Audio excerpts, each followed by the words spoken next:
కామాక్షి పరదేవత అంటే ఎవరో చెక్కిన విగ్రహం అనుకునేరేమో, అదొక పరమాద్భుతం. ఎందుకంటే విగ్రహాన్ని మొన్న మేము గోపాలకృష్ణ గారు అందరూ వెళ్ళినప్పుడు నేను అక్కడ చెప్తుంటే ఇంతలో శాస్త్రి గారు వచ్చారు, శ్రీకార్యం.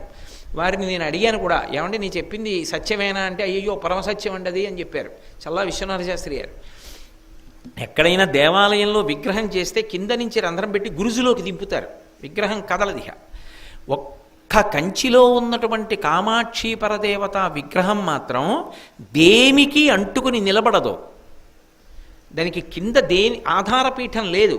అమ్మవారు ఇలా ఉంటుంది, కింద ఏం ఉండదు, దేనికి తగలదు ఆవిడ, గాలిలో ఉంటుంది మూర్తి. మీరు అర్చకులు కొంచెం గట్టిగా తోస్తే కాస్త కదులుతుంది. కనపడకుండా ఒక అడ్డుపీఠం ఉంటుంది. అది ఒకప్పుడు ఏమైందంటే ఆలయానికి కుంభాభిషేకం చేస్తున్నప్పుడు ఇప్పుడు ఉన్న కంచికామకోటి పీఠాధిపతులు జయేంద్ర సరస్వతి మహాస్వామి వారు ఆ పలక తీసి చూడండి అన్నారు. ఏమి లేదు, అమ్మవారు ఆధారం లేకుండా ఉంది, ఇలా గాలిలో తేలుతోంది విగ్రహం. ఆయన చూసి ఆశ్చర్యపోయి కొద్దిగా పైకెత్తండి అన్నారు. 4 వైపులా పట్టుకుని కొంచెం ఇలా అన్నారు, ఒక్క అరాంగుళం పైకి లేచింది అంతే. ఇలా లేచిందంతే కుంభవృష్టి కురిసేయడం మొదలెట్టింది కాంచీపురం అంతా. అస్సలు ఉత్తర క్షణం మీరు నన్ను నమ్మండి అంతే, నేను అంతకన్నా కోటేశ్వరరావు గారు అబద్ధాలు ఆడాడు అని మీరు అనుకుంటే మీరు కాంచీపురం వెళ్ళి కనుక్కోండి.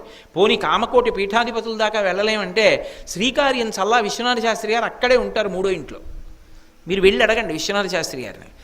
ఒక అరంగుళం కదిలింది, కాంచీపురం అంతా కుంభవృష్టి కురిసేసింది.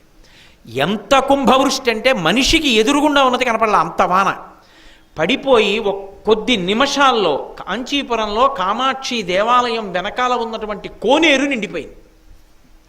అంత లోతుగా ఉంటుంది కోనేరు నిండిపోయి వరదొచ్చింది. పరిగెత్తుకొచ్చి పీఠాధిపతులకి చెప్పారు, అయ్యా వెనక కోనేరు కూడా నిండిపోయిందని. ఒరే కిందకి పెట్టేయండి అన్నారు. మళ్ళీ ఏ అంగుళం పైకెత్తారో దాన్ని మళ్ళీ అలా కిందకి దింపారు, అంతే వాన అయిపోయింది. ఇది యథార్థంగా జరిగింది ఈ మధ్యనే కుంభాభిషేకం జరిగినప్పుడు. కామాక్షి పరదేవత ఏ పీఠం మీద కూర్చుని ఉండదు ఆ తల్లి, అలా లేచుంటుంది.